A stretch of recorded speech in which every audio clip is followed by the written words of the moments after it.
بیا د شعبان په میاشت کې یوه شپه ده چې هغه ته شب برات وایي، چې دا شپه هم ډیره د فضیلت شپه ده. الله رب العزت د دې شپې په هکله په خپل کلام کې فرمایلی انا انزلناه فی لیلة مبارکة انا کنا منذرین. الله رب العزت فرمایي چې موږ د قرآن کریم د نازلولو فیصله په دې برکتناکه شپه کې وکړه. د قرآن کریم د نازلولو فیصله د شب برات په شپه شوې ده، او بیا د لوح محفوظ نه آسمان د دنیا پورې پوره قرآن کریم په یو ځل د قدر په شپه کې نازلیږي. بیا د دنیا آسمان نه محمد رسول الله صلی الله علیه وسلم باندې لږ لږ د 23 کالو په موده کې نازلیږي.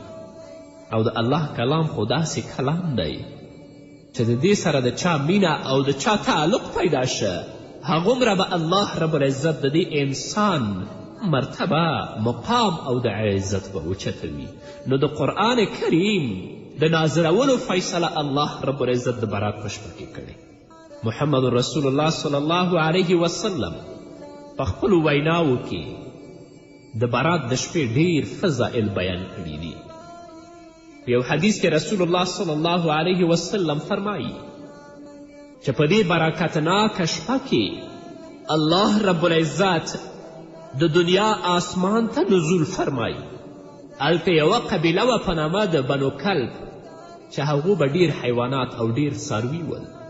نو رسول الله صلی الله علیه وسلم فرمایي چې په دې برکتناکه شپه کې الله رب العزت د دنیا آسمان ته راکوزیږي او د هغه بنو کلب د څاروو د ویښتو په شان الله رب العزت خلکو ته بخښنه کوي.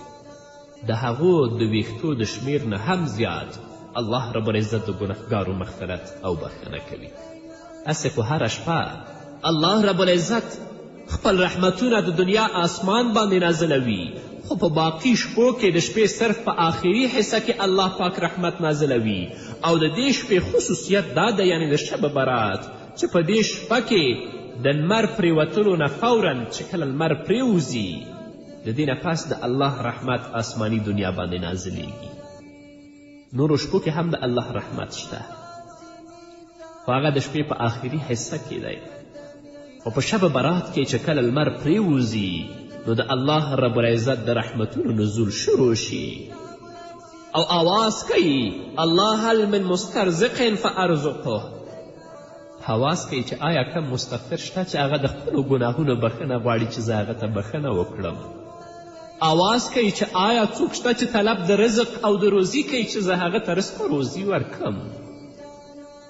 سبحان الله، د الله رحمت څومره زیات دی چې آواز هم ورکوي هغه ګناهګارو ته چې د الله رب العزت احکام یې مات کړي دي او د الله رب العزت د اوامرو نه یې سرغړونه کړې ده، خو بیا هم الله ورته آواز کوي چې الله هل من مستغفر فاغفر له.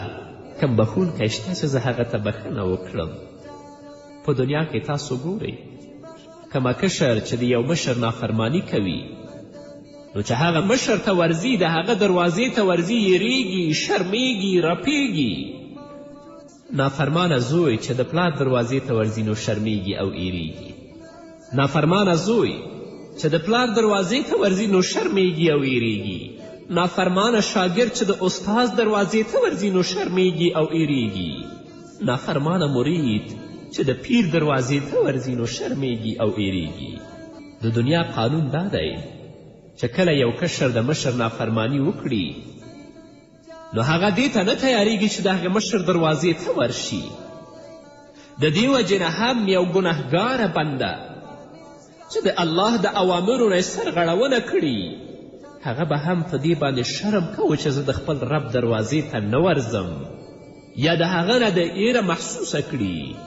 نو په دې وجه باندې الله رب العزت اعلان وکړه ګنهګارو خلکو ته او ورته ویې فرمایل چې الله هل من مستغفر فاغفر له. آیا څوک شته چې هغه بخښنه وغواړي چې زه هغه ته بخښنه وکړم؟ نو الله ویلي که تاسو په دنیا کې زما د احکامو د اوامرو نه سرغړونه کړې وي، ژوندم په ګناه کې تیر کړی وي، نو نو بیرته راشي الله ته د تزرو او د عاجزي لاسونه پورته کړئ. هغه الله ده چې ستاسو ګناهونه معاف کوي، بل څوک نشته. ځکه د انسان د ګناه نه د الله رب العزت رحمت ډیر لوی دی. نو په دې شپه باندې الله وایي چې الله هل من مستغفر من مستغفر فاغفر له. آیا کوم مستغفر شته دی چې هغه طلب د مغفرت وکړي او زه د هغه ته بخښنه او مغفرت وکړم؟ نو الله دې هم موږ ته په دې شپه کې او په دې میاشت کې د روجې د نیولو توفیق راکړي چې الله رب العزت ته د خپل د تزرو او عاجزي لاسونه پورته کړو او د خپل د ګناهونو بخښنه وغواړو.